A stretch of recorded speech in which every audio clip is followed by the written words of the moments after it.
ऐ जिंदगी गले लगा ले। ए जिंदगी के इस सफर में हम हमारी आम जिंदगी में मिलने वाले कुछ खास लोगों से मुलाकात करेंगे। हर दिल में एक कहानी छुपी है, बस उसी कहानी को जानने की ये कोशिश है। आपको हमारी ये कोशिश पसंद आए तो शेयर और सब्सक्राइब जरूर करें। और हाँ, आपके कीमती सुझाव कमेंट बॉक्स में लिखना ना भूलें। आइए मिलते हैं हमारे आज के मेहमान से। ध्रुवस्य पिता उत्तानपादः उत्तानपादस्य द्वे भारे आस्ताम् कथमिदं शक्यं सत्यं तदानीम् इदं शक्यम् आसीत्। ये हैं सुचेता जी, जो अपनी लाडली पोती को संस्कृत पढ़ा रही है। और हाँ, यही है उनके हमेशा चुस्त और तंदुरुस्त रहने का राज। सुचेता जी हमेशा बिजी रहना चाहती, हमेशा काम करते रहना चाहती। सुचेता कुरबेत जी ने फिजिक्स में एमएससी की पढ़ाई पूरी की और करीब 37 साल तक इंडियन मेटेरोलॉजिकल डिपार्टमेंट में असिस्टेंट मेटेरोलॉजिस्ट के पद पर अपनी सेवाएं दी हैं। सुचेता जी कहती हैं कि वे एक साधारण परिवार से आती हैं। उन्हें पढ़ने लिखने का बचपन से ही शौक था, मगर साथ ही साथ राइटिंग, ड्रामा, पेंटिंग का भी बहुत शौक था। अपने परिवार को उन्होंने हमेशा प्राथमिकता दी है और मायके और ससुराल दोनों ही परिवारों ने उन्हें अपार स्नेह दिया है।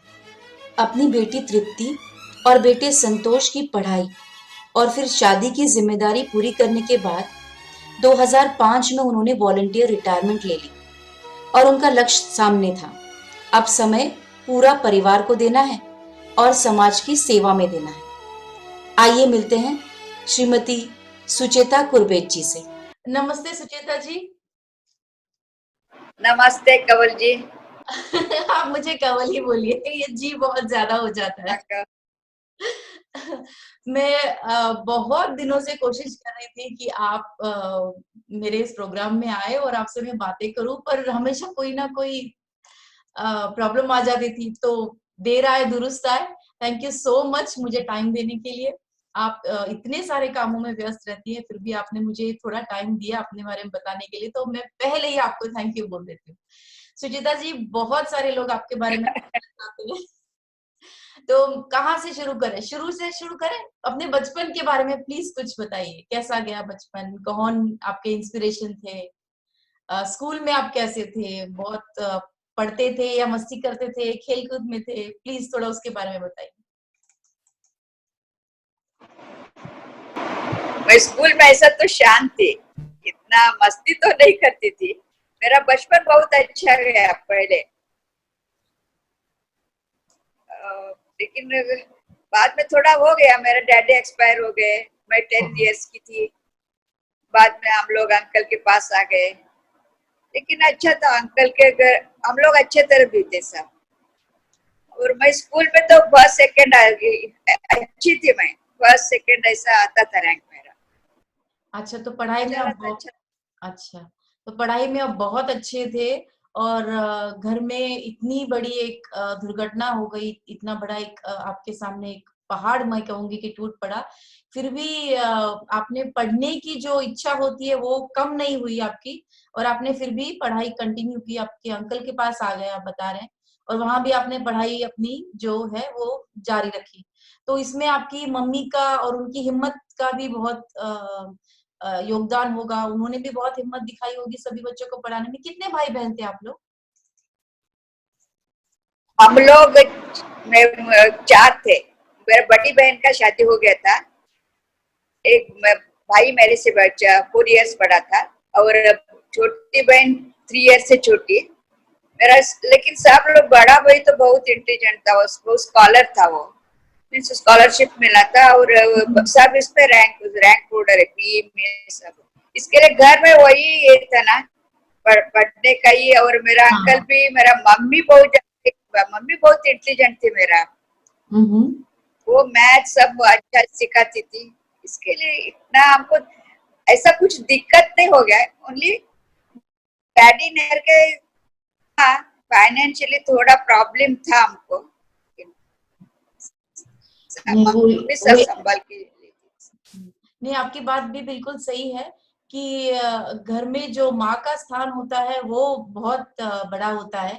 आप बोल तो रही हैं कि मम्मी अ, मम्मी ने सब संभाल लिया और शायद उन्होंने आप तक वो कोई तकलीफ ही नहीं आने दी होगी, और वही स्ट्रेंथ मुझे लगता है कि आज आप में भी दिखाई दे रही है और शायद आगे बच्चों में भी दिखाई देगी, इज़न्ट इट?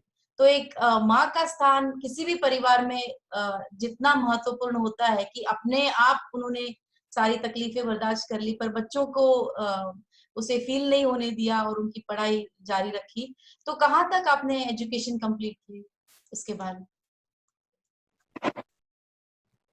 मैं पूना में बीएससी विथ फिजिक्स बीएससी किया, और बाद में 1969 में इंडिया मेट्रोलॉजिकल डिपार्टमेंट पूना में ज्वाइन किया मैं, बिफोर हम्म। मैरिज।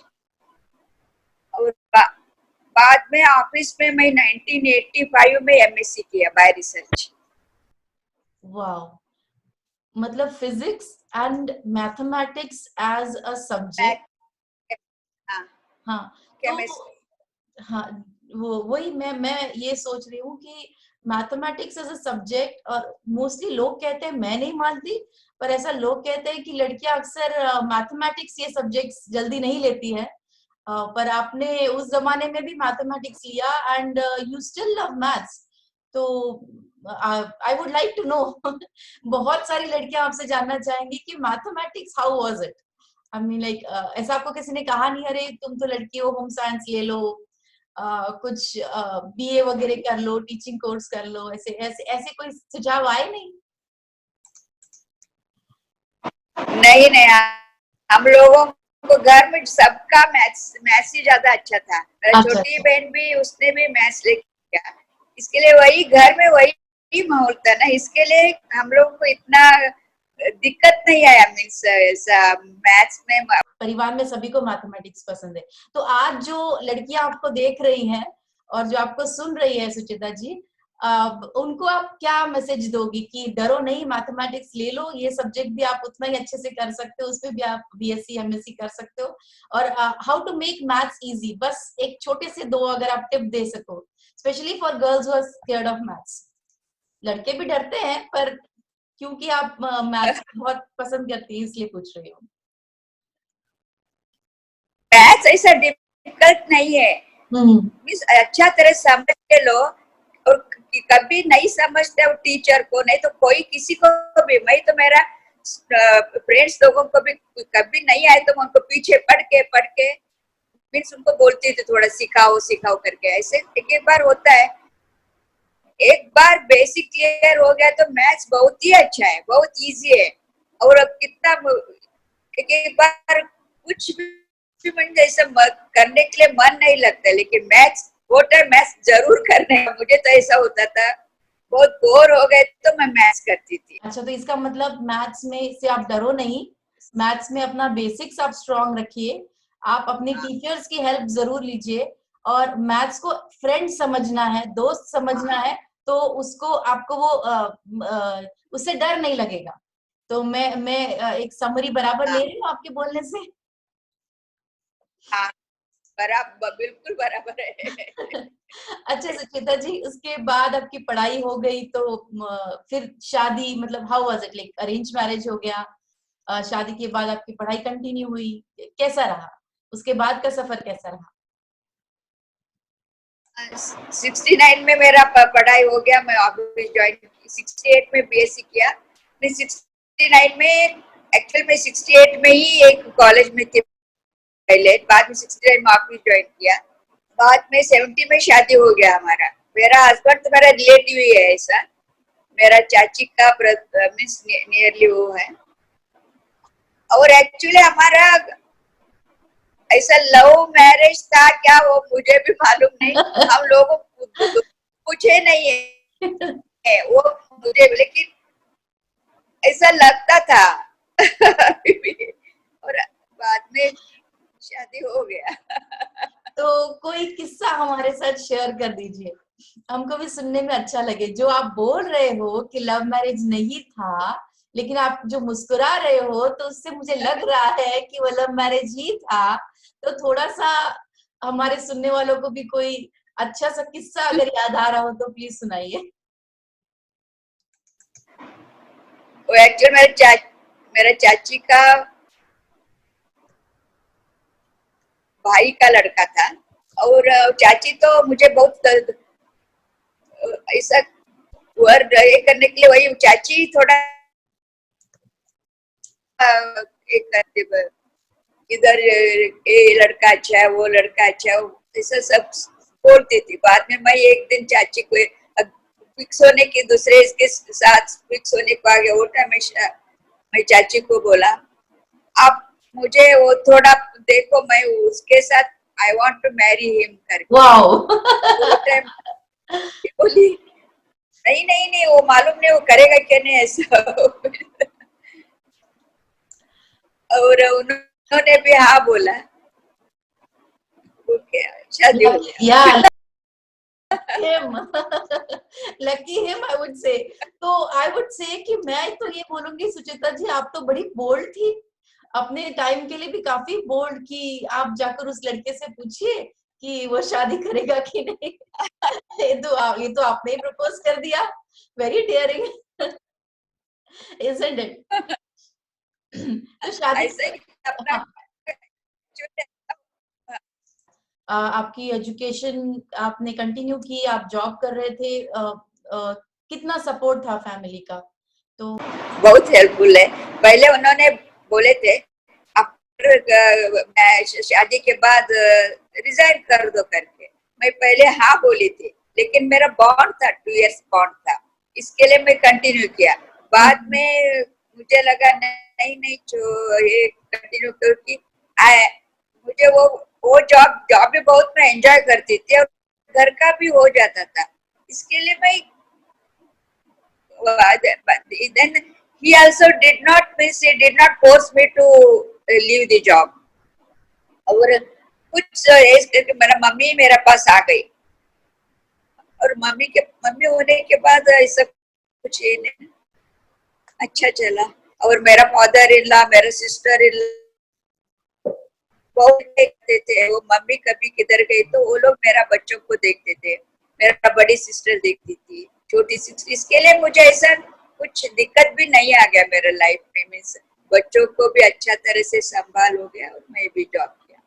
अच्छा, आप बता रहे थे कि आपकी सिस्टर इन लॉ ने आपको बहुत कोऑपरेट किया, बहुत आपका साथ दिया कि आप अपना करियर जो एम्बिशन है उसको भी पूरा कर सके, और कहीं आप घर पर भी आप कहीं कम ना पड़े, तो उनका बहुत साथ रहा। तो कुछ उसके बारे में बताइए कि ऐसे बोलते हैं कि फीमेल टू फीमेल बॉन्डिंग तो होती ही नहीं है, या तो इन लॉज के साथ तो होती नहीं है बॉन्डिंग, तो आपसे तो मैं सुन रही हूँ कि उन्होंने बहुत सपोर्ट किया, and you are 1 generation ahead. तो मुझे तो लगता है कि इंडियन फैमिली वैल्यूज का यही तो एक खूबसूरती है कि everybody stands up for each other जब भी किसी को जरूरत पड़ती है। तो प्लीज उनके बारे में भी बताइए। वो बहुत अभी भी बहुत एक्चुअली मुझे सिस्टर क्या डॉटर जैसी, क्योंकि मेरा उसमें नियरली 10 इयर्स डिफरेंस है। उसने ज्यादा एजुकेशन ले ली, एसएससी तक किया उसने, बाद में और उसको पढ़ाई करने का भी नहीं था। और अबे कैसा, मेरा फादर इन लॉ भी बहुत सपोर्ट करते थे, वो मुझे बोलते थे छुट्टी नहीं लेने का, office you have to go to office. वो थोड़ा सिंसियर थे, खुद ही वो आके रहते थे, और मुझे ऐसा वो फादर जैसे ही थे। मुझे कुछ इतना एक्चुअली पहले पहले तो मुझे इतना ये नहीं, लेकिन बहुत मुझे वो भी father in law mother in law नहीं थी, मुझे संभाल के लेते थे। दूसरा मेरा स्टेप मदर थी, वो सिस्टर इन लॉ को स्टेप मदर थी, के लिए वो मेरा साथ ज्यादा, मेरा sister in law brother in law मेरे साथ ज्यादा अटैच थे, मुझे अच्छा था, बहुत अच्छे। अच्छा, क्या नाम बताया उनका आपने, और आज आप स्क्रीन पर है तो आप उनको कुछ बोलना चाहोगे? मेरे ख्याल से आपने बहुत कुछ बोल ही दिया है, अपनी दिल की भावनाएं रख दी आपने आज सामने। उनका नाम भी एक बार बता दीजिए। हाँ, संध्या, संध्या खानापुर, वो ठाणा में रहती है। अभी अच्छा। भी रोज हमारा फोन पर अभी भी होता रहता है। वो सुचेता करके बुलाती है मुझे, मेरा ब्रदर इन लॉ भी मुझे सुचेता करके बुलाता है। वो भी बहुत मीन्स एक माँ जैसे मुझे प्यार देते वो लोग, बहन भी नहीं, माँ जैसे मुझे वो संभाल देखते। इवन ब्रदर इन लॉ भी ऐसा ही है, वो प्रकाश करके। हाँ, तो वो संध्या, भी ठाणा में रहता है। हाँ, उन्होंने बहुत आपको सपोर्ट किया। तो मतलब बच्चे होने के बाद भी आप जॉब भी कर पाए, तो बच्चों को भी संभाल लेते थे, जिस वजह से आपको एक वो जो संभाल लेती थी। कश्मकश होती, हाँ कश्मकश होती है वर्किंग लेडीज की कि मैं घर पर रह जाऊं या मैं जॉब करूं, अपना करियर देखूं, तो उससे उससे थोड़ा सा आपको थोड़ी राहत मिली होगी। तो मैं यहाँ पर आपसे पूछना चाहूंगी कि अ, जो जो सुविधा एक जनरेशन पहले औरतों को हुआ करती थी, वो आज भी है क्या, वो कल भी रहेगी? कि I have left out something, अगर मैं जॉब पर जाती हूँ तो परिवार को ध्यान नहीं दे पाती हूँ, और अगर घर पर रह जाती हूँ तो मेरा एजुकेशन कहीं वेस्ट हो गया। एक्चुअली एक्चुअली औरत का तो घर देखने का वो एक्चुअली उनका मेन, ये तो घर घर संभालने का रहता ही है, लेकिन दोनों भी कर सकते हैं। ऐसा नहीं है मैं जॉब किया तो घर देख नहीं सकती हूँ और घर देखी तो मैं जॉब नहीं कर सकती हूँ, मैं बिल्कुल मुझे पसंद नहीं है, ऐसा कुछ नहीं होता है।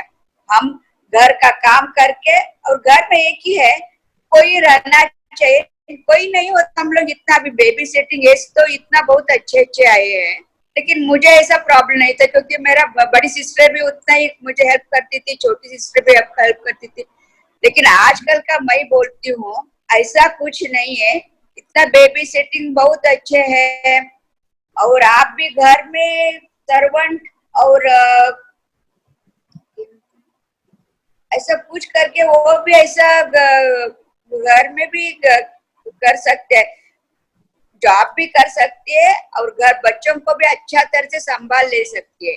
मैं एक्चुअली कोई बोलता है मुझे नहीं बाबा नहीं, कैसा हुआ जॉब हो गया तो बच्चों को क्या होगा, ऐसा कुछ नहीं रहता है, बच्चों भी अच्छा संभाल लिया जाता है ऐसा। अच्छा, तो मतलब मैं ये समझ रही हूँ, आप बोल रहे हैं कि ऐसी कोई बड़ी बात नहीं है कि घर भी देखना है और अपना करियर भी संभालना है। अगर घर की फैमिली मेंबर से सपोर्ट मिल जाए, और स्पेशली अगर आजकल के मेन भी किचन में काफी हेल्प करते हैं, बच्चों को संभालने में भी काफी हेल्प करते हैं, और बेबी सिटिंग जो इस तरह के जो छोटे छोटे मिनी स्कूल्स आ गए हैं, प्ले ग्रुप्स आ गए हैं, वो भी काफी एक लेकिन हाँ, एक वो भी एक सोसाइटी की नीड बन गए हैं और अच्छी एक हेल्प हो रही है लेडीज की।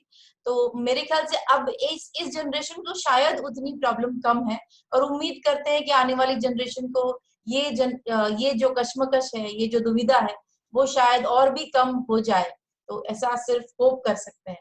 तो मैं आपसे बात कर रही थी कुछ समय पहले, तो आप बता रहे थे कि आपने थिएटर भी किया है, आप अपने जो रीजनल लैंग्वेज का थिएटर है, जो अपने समाज का है, उसमें आपने कुछ नाटक वगैरह भी किया है, तो ये सुनने में बहुत अच्छा लगा। प्लीज प्लीज उसके बारे में बताइए।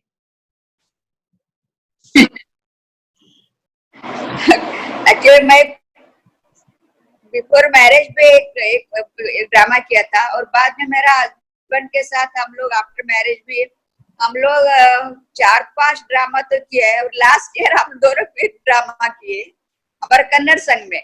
अच्छा। वो और बहुत लोगों को बहुत लास्ट ईयर किया तो बहुत इतना अच्छा लगा, सब लोग ने हमको इतना प्रेज किया, सुन के हम लोग हैरान हो गए इतना। मैं तो ऐसा नहीं है कि जो लोग मैथ्स और फिजिक्स पढ़ते हैं वो हमेशा लॉजिकल थिंकिंग में होते हैं, वो अपने जो आर्टिस्टिक एबिलिटीज है उसको भी उतना ही प्रोत्साहन और उतना ही उसको बढ़ावा देते हैं, और टाइम मिले तो सर की तरह इतनी खूबसूरत स्क्रिप्ट भी लिख सकते हैं। तो प्लीज इसके बारे में सोचिए कि आपको इसको ट्रांसलेट करना है और हिंदी में इसका मंचन करना है। तो मुझे ये बताइए कि हाँ, अगर आपको घूमने जाना है, कहीं डेट पर जाना है, तो मतलब क्या प्लानिंग होती है? मुझे आप और सर, हाँ आप और सर आइस कभी मूवीज देखने जाते हैं, या मूवीज पसंद है, या केवल थिएटर देखते हैं, या गाने का शौक है?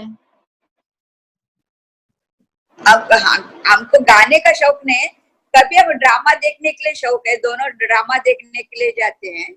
पिक्चर कभी अभी ग्रैंड डॉटर के साथ पिक्चर देखने के लिए हम दोनों जाते हैं, हमेशा लड़का लेके जाते हैं, ग्रैंड डॉटर के साथ जाती हूँ, हम दोनों जाते हैं। अच्छे अच्छा, अच्छे मूवी हो तो तो जाते कैसी हैं। कैसी फिल्में पसंद हाँ करते हैं? अभी पुरानी फिल्में पसंद है या आजकल की फिल्में भी अच्छी लगती हैं? नहीं नहीं, मुझे तो पुरानी फिल्म पसंद है, फिर भी आजकल थोड़ा थोड़ा ये अच्छे भी आते हैं कि वो ग्रैंड डॉटर के साथ में कौन सा पिक्चर देखा, अभी मुझे नाम सब याद नहीं रह रहे हैं। अच्छा, कोई बात नहीं, आप पुरानी अपनी कोई फेवरेट हीरोइन का नाम बता दीजिए या हीरो का, या आपने फेवरेट जो फिल्म आपने देखी हो और आपको बहुत याद हो, मतलब बहुत पसंद आई हो। वहीदा रहमान गाइड पिक्चर बहुत अच्छा लगा अच्छा, था, guide, Waheeda Rehman. Classic classic movie, वो तो मतलब ऑल टाइम फेवरेट है मेरे ख्याल से। आज से 100 साल भी हो जाए तो गाइड फिल्म तो हमेशा हिंदुस्तानी मनों में तो एकदम छप गई। और वहीदा रहमान जी के वो डांसेस, वो डायलॉग्स, वो गाने, बहुत ब्यूटीफुल वही ब्यूटीफुल। बहुत अच्छे। तो मुझे आप बता रहे थे कि आप अभी आजकल काफी समय अपनी पोती के साथ, अपने ग्रैंड किड्स के साथ आप स्पेंड करते हैं। तो मतलब कैसा चल रहा है, हैरान परेशान करते हैं ग्रैंड किड्स की? नहीं कि मजा आता है? आई एम श्योर मजा ही आता होगा, यू मस्ट बी एंजॉयिंग। अरे वाह, बहुत एंजॉय करती हूँ उसके साथ ही, अपनी लाइफ में उसके साथ ही है। हम लोग संस्कृत ड्रामा किया था अभी, मैं संस्कृत ड्रामा लिखी थी, छोटा सा, ओनली 5-6 मिनट्स का। अच्छा। हम दोनों घर में ड्रामा किए थे और बाद में व्हाट्सएप पर डाले तो बस सबको बहुत पसंद आया। और वो भी मेरे साथ अभी ऐसे ही छोटा एक एक सेंटेंस संस्कृत बात करती है। अच्छा, मतलब बेटी को आप संस्कृत भी सिखा रहे हैं, पोती को आप संस्कृत भी सिखा रहे हैं। Very nice. तो बहुत अच्छा, मतलब आपने स्कूल में ही सीखा है संस्कृत? स्कूल में 10th तक 11th तक वो टाइम 11th एसएससी था ना, 8 अच्छा। बाद में 4 इयर्स हम लोग संस्कृत सीखा। बाद में अभी मैं 2 इयर्स से संस्कृत सीखने के लिए जा रही हूँ एक लेडी के पास। हम लोग सब ओल्ड है, हम आठ लोग हैं, अबव 65 हम लोग संस्कृत सीखते हैं। इसके लिए मैं ग्रैंड डॉटर को सिखाती हूँ मैं। ये तो सुनने में भी बहुत अच्छा लग रहा है। और मेरे ख्याल से आपको सुनने वाले कई जो जो महिला हैं, जो पुरुष है, जो अभी रिटायरमेंट के बारे में सोच रहे हैं या रिटायरमेंट ले रहे हैं, तो उनको तो आपने एक टारगेट दे दिया, एक जॉब दे दिया कि आप भी संस्कृत सीखिए और अपने ग्रैंड किड्स को भी सिखाइए। तो age is just a number, if you want to learn something go ahead and learn. मुझे आप अभी कुछ समय पहले ये भी बता रहे थे कि आप काफी सोशल वर्क में भी इन्वॉल्व रहते हो। मैंने सुना है आप जो वीक स्टूडेंट्स हैं उनको भी आप पढ़ाते थे। अभी भी आप शायद किसी हॉस्पिटल फैसिलिटी के साथ में आप ज्वाइंड है, उनकी भी आप काफी सेवा करते हैं। प्लीज उस काम के बारे में भी बताइए। हुबली में मैं स्लो लर्नर स्कूल में जाती थी। हम लोग हुबली एवरी ईयर जाते, 4-5 मंथ्स उधर रहते हैं हम लोग। बाद में उधर एक स्लो लर्नर्स का स्कूल है, उधर जाती थी मैं पहले। वो बच्चे लोग इतना बहुत एक्चुअली इतना प्यार करते हैं ना, अभी भी कभी मिल गए तो मुझे वो पहचानते हैं और बुलाते हैं मुझे टीचर टीचर करके। अभी थोड़ा वो स्कूल बहुत लंबा गया, मेरा घर से भी बहुत लंबा गया, मीन्स मुझे ऑटो से जाने के लिए तो मोर देन 100 रुपये लगता है। और मैं तो इसके लिए मैं बाद में वो स्कूल छोड़ दिया। मीन्स अभी मुझे लगता है मैं 2 ईयर्स से नहीं जाती हूँ। और इधर भी मैं कैंसर भारत वाशी गांव में भारत सेवाश्रम है कैंसर पेशेंट का, उधर मैं मेरा फ्रेंड्स के साथ जाती थी। और शरण में और लोगों को देखने के लिए जाती थी। अच्छा, तो उनकी भी आप कैंसर पेशेंट्स की भी सेवा करते हैं। और जो बाकी जो सेवा में सेवा तो नहीं, बात करके ही आते थे, थोड़ा अच्छा लगता था उन लोगों को। नहीं, यही एक बहुत बड़ा काम है ना। देखिए, डॉक्टर्स हैं, उनकी देखभाल करने के लिए, दवाइयां देने के लिए, उनका अपना परिवार है, अगर कुछ कम पड़ जाए तो कमी रहती है एक काउंसलिंग की, एक दोस्त की तरह जो आके कोई बात करे, जो ना हमको जज करे, जो ना हमको ब्लेम करे। तो ये एक बहुत बड़ा आप काम कर रहे हैं कि आप उनको अपना समय देते हैं एंड यू गो एंड सी कि हाँ आप बोलिए, मैं आपको सुनना चाहती हूँ। तो एक बहुत बड़ा स्ट्रेस जो होता है, जो आजकल सोसाइटी में इतना है, और अगर कोई बीमार है या किसी तकलीफ से गुजर रहा है तो डेफिनेटली उस वक्त अगर उसको किसी की बहुत ज्यादा जरूरत है, डॉक्टर से भी ज्यादा जरूरत है, या दोस्त और रिश्तेदार भी जहाँ कम पड़ जाते हैं, वहां पर एक कोई ऐसा इंसान जो उनकी बात को सुने, जज ना करे, सुने। है ना, उनके उनको समझने के लिए कोशिश करें। तो वही ये वो तो आप ऐसा मत कहिए कि आप बहुत बड़ा काम नहीं कर रही है, मेरे ख्याल से तो आप बहुत ही बड़ा काम कर रही है। इनफैक्ट ये this leads to my next question कि आजकल की जनरेशन जो है, जो यंग पीपल है, आपने तो सुना ही होगा, काफी क्वालिफाइड भी होते हैं, ईश्वर का दिया हुआ सब कुछ होता है, हेल्थ है, फेम है, सक्सेस है, मनी है, एजुकेशन है, उसके बावजूद भी स्ट्रेस्ड होते हैं, डिप्रेस्ड होते हैं, कई बार गलत फैसले भी कर लेते हैं।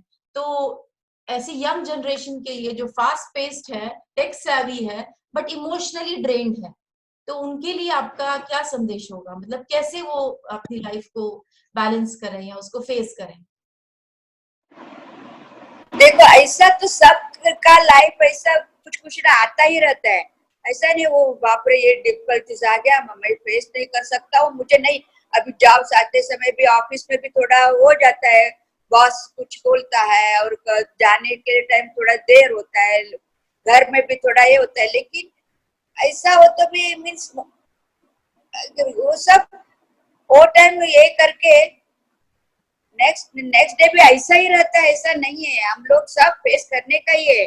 नहीं तो नहीं बाबा, मुझे कल मैं ऑफिस को नहीं जा सकेगी, मैं रिजाइन करती हूँ ऐसा बोलने का नहीं। मैं भी ऐसा किया था एक बार, मुझे हो गया था, लेकिन बाद में मुझे बॉस ने मुझे बोला, उन्होंने मुझे सिखाया, मीन्स ऐसा तू कोई लेट आ गया तो लेट होता ही है, लेकिन मैं बोलता हूँ लेट क्यों आ गई करके, लेकिन रिजाइन करने का ये नहीं है। उन्होंने बहुत मुझे समझा, मैं इसके लिए दूसरा लोग को मैं अभी समझाती हूँ। इतना दिक्कत आते ही रहते हैं, बच्चे लोग एक बार बहुत बीमारी पड़ते हैं, और घर का भी थोड़ा ये होता है, नहीं है आज थोड़ा तो कोई दूसरा लोग भी बोलते हैं, फिर भी ये सब संभाल के वो टाइम वो लोग वो उस नेक्स्ट डे हम लोग सब भूल के ऐसा ये करके, नहीं अभी मुझे जाने का है और ये भी करने का है, और ये मेरा ड्यूटी है, घर का भी देखने का और ऑफिस का भी देखने का मेरा ड्यूटी है, और मुझे जॉब अच्छा लगता हो तो क्यों छोड़ने का। मैं सही है, बिल्कुल सही। आप जो, हाँ, आप जो बता रहे हैं कि हाँ, ये सोचना चाहिए कि हर दिन एक जैसा नहीं होता है। आज अगर बहुत स्ट्रेस है तो कल बेटर हो सकता है। और ये जो गुस्से में हो आकर सकता लोग, है। हाँ, गुस्से में आकर जो ये यंग क्राउड जो है वो गलत डिसीजन ले लेते हैं, कभी अपनी जान भी ले लेते हैं, कभी दूसरों को भी नुकसान पहुंचाते हैं, तो वो एक मोमेंटरी थॉट होता है। एक एक पल के लिए उस वक्त अपने गुस्से को कंट्रोल करना बहुत जरूरी है, ये सोचकर कि the very next moment it is going to be something else. तो इस एक सेकंड के स्ट्रेस को इतना हावी मत हो जाने दो कि आप आगे गलत फैसला कर लो। तो ऐसी सिचुएशन तो आती जाती रहती है, सबकी लाइफ में आती है। और अभी एज हो गया करके घर में बैठने का नहीं है। अभी देखो, मैं एक्चुअली मेरा ड्राइंग अच्छा था, मैं पहले पेंट करती थी, बाद में मुझे लगता है मैं 20 इयर्स ऐसे छोटा छोटा पेंट करती थी कपड़े पर ऐसा। अभी मैं बिल्कुल थोड़ा बड़ा बड़ा मैं पेंट करती हूँ। अभी अभी एक्चुअली आई एम 72 इयर्स, फिर भी मैं अभी पेंट करती हूँ। मैं बोलती क्या आपको क्या आता है ना, वो कितना तक है वो मीन्स नहीं नहीं मैं बहुत ही मुझे अच्छा आना चाहिए, ऐसा नहीं है। आपको में कौन सा आर्ट में आपको इंटरेस्ट है और कौन सा वर्क में आपको इंटरेस्ट है वो करने का, और किसमें खुशी मिलता है, और आपको किसी दूसरे को कौन सा कार्य से उन दूसरे को खुशी मिलता है वो करने का ही है। और किसी का मन दुखने का नहीं है, सबको प्यार देने का, कितना हो सकता है उतना प्यार, किसी को हर्ट करने का नहीं, सबको प्यार देने का। यही मेरा मीन्स ओल्ड एज तो नहीं है मुझे लगता है। मैं तो अभी भी मुझे नहीं लगता है कि मैं ओल्ड हूँ। आप बिल्कुल ओल्ड नहीं है, आप बहुत ही एनर्जेटिक और यंग पर्सन है। इस बात का मैं दावा करती हूँ और ये सच है। मुझे ना आपकी, हाँ, मुझे आपकी एक बात बहुत ही प्यारी लगी, और मैं इसको I insist that I want to repeat this, कि आर्ट जो है, कला जो है, उसको पेरेंट्स भी और जो सीखने वाले भी हैं वो उसको एक सोर्स ऑफ इनकम ना समझे, क्योंकि आप अगर उसको सोर्स ऑफ इनकम समझते हो, या फिर आप उसको एक ऐसा सोर्स समझते हो कि जिस इससे तो मैं कल को MF बन जाऊंगा या बहुत फेमस आर्टिस्ट बन जाऊंगा, तो शायद आप सही नहीं जा रहे हो। बन भी सकते हो, but take art as a way of medium of expression. और जरूरी नहीं है कि आप A++ आर्ट ही करो या आर्टिस्ट ही बनो, आप B और C में भी रह सकते हैं, लेकिन अगर आपको दिल की खुशी मिल रही है उससे, तो माइट एज वेल, मतलब किसी जरिया कोई हो नहीं सकता। तो इसको आप ऐसे लीजिए कि it is a medium of expression, a stress buster. तो प्लीज अपने फ्यूचर प्लान्स बताइए हम सबको, क्या आगे क्या सोचा है? कोई प्रोजेक्ट ले रहे हैं नया, कोई किताब लिख रहे हैं, कोई मतलब क्या सोचे आगे, क्या करने का सोचे, और कौन सा नया काम आप हाथ में ले रहे हैं? मुझे अभी मैं थोड़ा किसी को वृद्धाश्रम ऐसा जाके उधर थोड़ा उधर रहने का, और उधर दूसरा लेडीज के साथ बात करके मीन्स उनको खुशी देने का, मुझे इतना ही रहता है सबको खुशी देने का। नहीं तो छोटा बच्चों को भी उधर भी जाने के लिए अच्छा लगता है मुझे, अनाथ आश्रम में जाके। ये एक मेरा अभी तक है, अनाथ आश्रम में तो जाने का, नहीं तो वृद्धाश्रम में जाने का, उधर ही रहने का, उधर ही रह के उनको थोड़ा बात करके, उनका हेल्प करके, उनका जीवन में खुशी लेने का। ये मेरा, ये मालूम नहीं कितना ये सक्सेसफुल हो जाएगा, क्योंकि मैं भी अभी वो, मुझे तो अभी ऐसा नहीं लगता है ये मेरे से नहीं होगा, मैं कर सकती हूँ, लेकिन वो चांस मिलना चाहिए मुझे। भगवान को यही हमेशा मैं प्रार्थना करती हूँ, मेरे हाथ से कुछ अच्छा काम करके लो भगवान। कितना सुंदर और कितना इंस्पायरिंग बोल रहे हैं आप, कि आप बोल रहे हैं कि मैं चाहती हूँ कि जो लोग वृद्धाश्रम में हैं, मैं उनकी भी सेवा करूं, उनको भी मैं समय दूं। तो मतलब अक्सर मैंने लोगों को कंप्लेन करते हुए सुना है कि अब तो हमारी एज हो गई, all these x and pains, हम तो कुछ नहीं कर पाएंगे, बच्चे ख्याल नहीं रखते हैं, उनके लिए उनके बारे में कंप्लेन्स। पर आपसे तो मैंने एक कंप्लेन नहीं सुनी, उल्टा मैं तो आपके प्लान सुनकर हैरान हूँ कि मैं चाहती हूँ कि जो लोग वृद्धाश्रम में है, अस्पताल में है, मैं उनको जाकर अपना समय दूं। तो इससे बढ़िया बात और क्या हो सकती है? तो Suchita ji, I am feeling so blessed कि मैं आपसे आज बातें कर रही हूँ, और इतना अच्छा लग रहा है मुझे ये सब सुन के कि देखिए, मतलब समटाइम्स आई कीप कंप्लेनिंग कि मेरे पास समय कम पड़ जाता है, पर आपको सुनकर ऐसे लग रहा है कि शायद मुझे थोड़ी और मेहनत करनी चाहिए। I am getting too lazy now. Suchita ji, as a grandmother, आपने अभी 2 जनरेशन को देखा है, तो how do you see the change, और what would you want to say to the younger generation, जो आजकल की युवा पीढ़ी है, बच्चे भी हैं उनके थोड़ा अभी मोबाइल, ये सब मोबाइल तो अच्छा है, मोबाइल थोड़ा कम देखने का, और बाहर थोड़ा खेलने का, खेलते नहीं है बच्चे लोग बाहर खेलने का, और कोई घर में आया तो उनके साथ रिस्पेक्ट से बात करने का। और पढ़ाई तो आजकल मम्मी पापा वो माँ बाप इतना पढ़ाई करके लेते हैं, वो तो करने का है, पढ़ाई करने का है, लेकिन दूसरा के साथ भी इंटरेक्शन होना चाहिए, रिलेटिव के साथ भी बात करना चाहिए। खुद ही मोबाइल थोड़ा बंद करने का, मुझे इतना ही है। और बाहर खेलने का है, बच्चों को बाहर खेलने का है, और सब इसमें पार्टिसिपेट करने का है। स्कूल में क्या क्या होता है, स्पोर्ट्स होता है, और गैदरिंग, सब एनुअल डे होता है, उसमें सब कितना होता है उतना पार्ट लेने का ही है। ऐसा नहीं मैं सब इसमें यही है मेरा बच्चों का। लेकिन आजकल जनरेशन बहुत इंटेलिजेंट है, बच्चे बहुत इंटेलिजेंट है, वो लोग बहुत समझदार है। तो मेरे ख्याल से अभी सुचिता जी का ये मैसेज है यंगर जनरेशन के लिए कि ये तो हम सब मानते हैं कि आप बहुत टेक सेवी है, आप इंटेलिजेंट है, आप रिस्पॉन्सिबल हैं, आपको फोन भी इस्तेमाल करना चाहिए क्योंकि वो एक गैजेट है, आपको आना भी चाहिए, और इसके साथ साथ आपको बाहर जाकर खेलना है। जैसे हमारे प्रधानमंत्री जी बोलते हैं कि आपको 5 मिनट 10 मिनट के क्यों ना हो कि ऐसे किसी स्पोर्ट में रहना है कि जहां पसीना आए। तो वही सुचिता जी भी बोल रहे हैं कि आपको स्पोर्ट्स में पार्ट लेना है, आपको सभी एक्टिविटीज में पार्ट लेना है। जीतना हारना हमारे हाथ में नहीं है, पर आपको पार्टिसिपेट जरूर करना है, एक्टिव रहना है। तो मेरे ख्याल से बच्चे भी जो भी आपको सुनेंगे सुचिता जी, वो जरूर इस बात से भी सीखेंगे। और मुझे भी आज बहुत कुछ सीखने के लिए मिला, आपसे तो मेरा तो ऐसे लग रहा है कि आज तो मेरा सौभाग्य है कि मैंने आपको इतना करीब से जाना। और भी मैं आपसे और भी एक मैं कोशिश करूंगी कि आपसे और एक मुलाकात हो और भी आपसे मैं बातें करूं। तो आज आपने जो मुझे समय दिया उसके लिए बहुत बहुत शुक्रिया। थैंक यू सो मच सुचिता जी।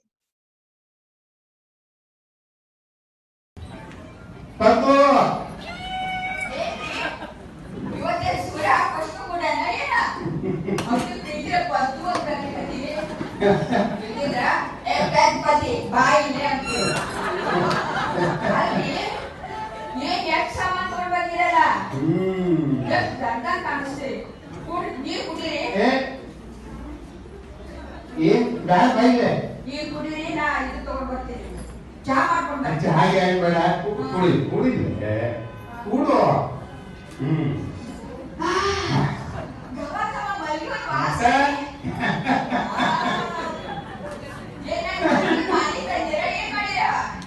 ಏನು ಲಕ್ಷ ಆಗಿರೋಂಗಿಲ್ಲ ನೋಡ ಮುಂದಿನ ಶನಿವಾರ ಏನದ ಮುಂದಿನ ಶನಿವಾರ ತಾರೀಖ್ ಏನು ಡಿಸೆಂಬರ್ 7 ನಮ್ ಲಗ್ನ ಅಂತೀವಿ ಸರ್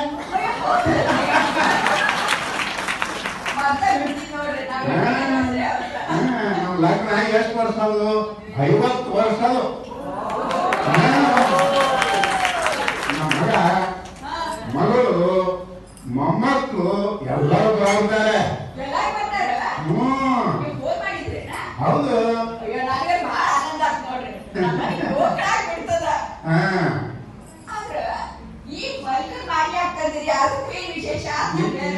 ನೀ ಕೂಡಿದ್ರೆ ಮುಂದಿನ ವಾರ